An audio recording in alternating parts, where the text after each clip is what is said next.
It's been more than a month since the re-election announcement.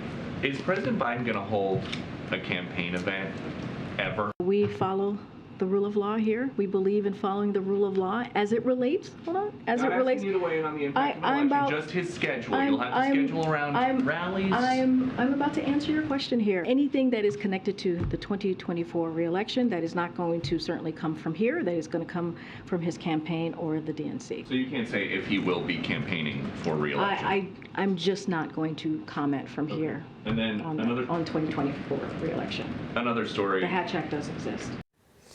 That was Fox News' White House correspondent Peter Doocy grilling White House Press Secretary Karine Jean-Pierre on when exactly President Biden will start campaigning for the 2024 election. Both former President Trump and Florida Governor Ron DeSantis already on the campaign trail. They'll be in Iowa today. Joining me right now is Fox News radio host, Fox News contributor, and political editor for townhall.com, Guy Benson, back with us. Guy, great to see you. Thanks for being here. Are you surprised that we haven't seen anything from Joe Biden in the way of campaigning after he announced his re-election? Not really.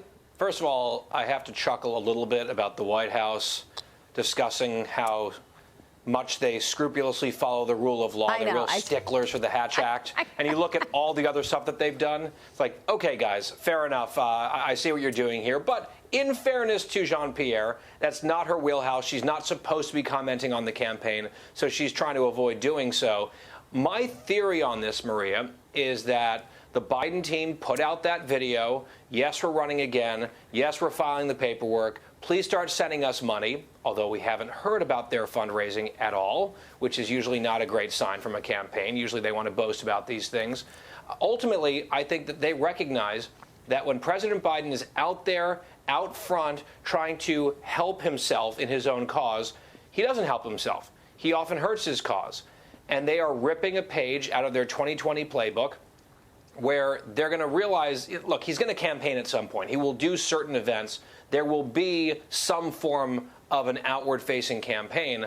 They can't totally stay in the basement for the most part because there's not a giant pandemic anymore. That's not an excuse that's operable. Yeah. But I think the goal is to have him out of sight, out of mind as much as possible. And if they can let Donald Trump suck up the oxygen, for example, they're happy to do that. It is weird that he's been out there technically a candidate for re-election and has done no public events for re-election yet. I think it's a little glimpse into what their overall mentality is and what their strategy might be over the next year plus. By the way, I also reacted to the rule of law comment. That's the only thing I reacted to listening to that soundbite.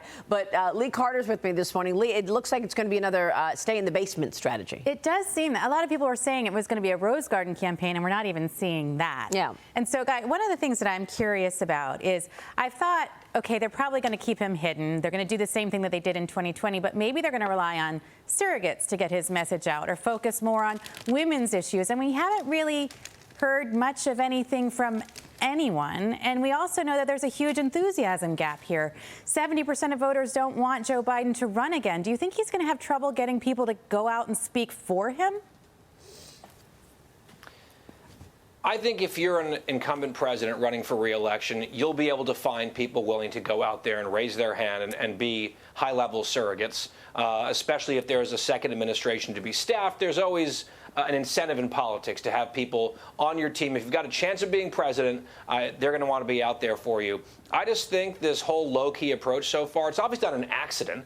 It's not like the campaign team over in the Biden campaign or the DNC are looking around saying, oh, gosh, should we do something today? I don't know, maybe next week. They have a plan here, right? The plan is to keep him effectively not campaigning for as long as possible. Whether that's a smart calculation remains to be seen. I think right now they feel like our numbers aren't good, the polling's not good, the president doesn't help himself, the vice president doesn't help herself, so let's just hang back, let the Republicans kill each other for a while, and we'll just keep it zipped for the most part. Yep.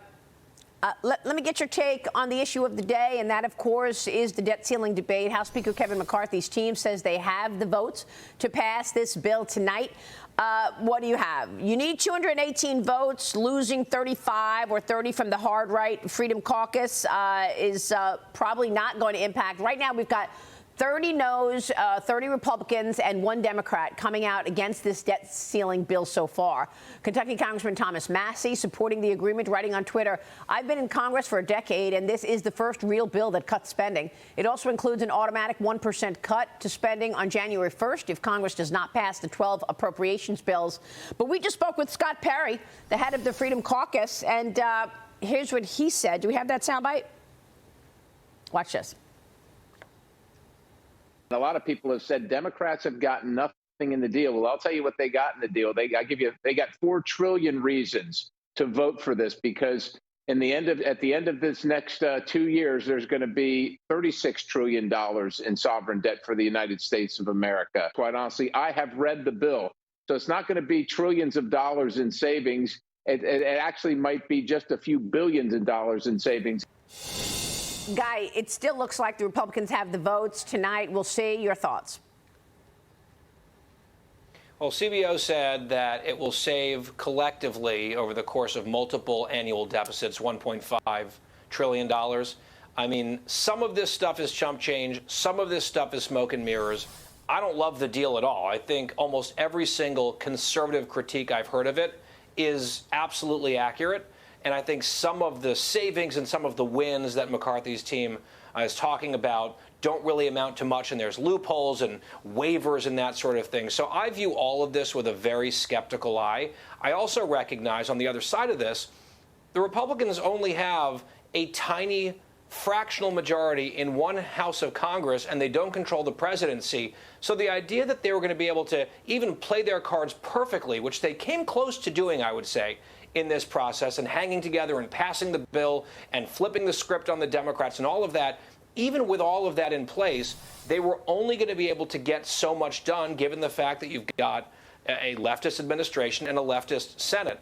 That's not an excuse. That's a reality in divided government. If the Republicans wanted a stronger hand to play here, they could have won more seats in both chambers in 2022. They didn't do that. So the question is this a lousy deal on the merits? Yes, absolutely. Are they not really dealing with the biggest spending problem long term in our country? Yes, that was off the table from the beginning, which drives me crazy. Want to pull my hair out.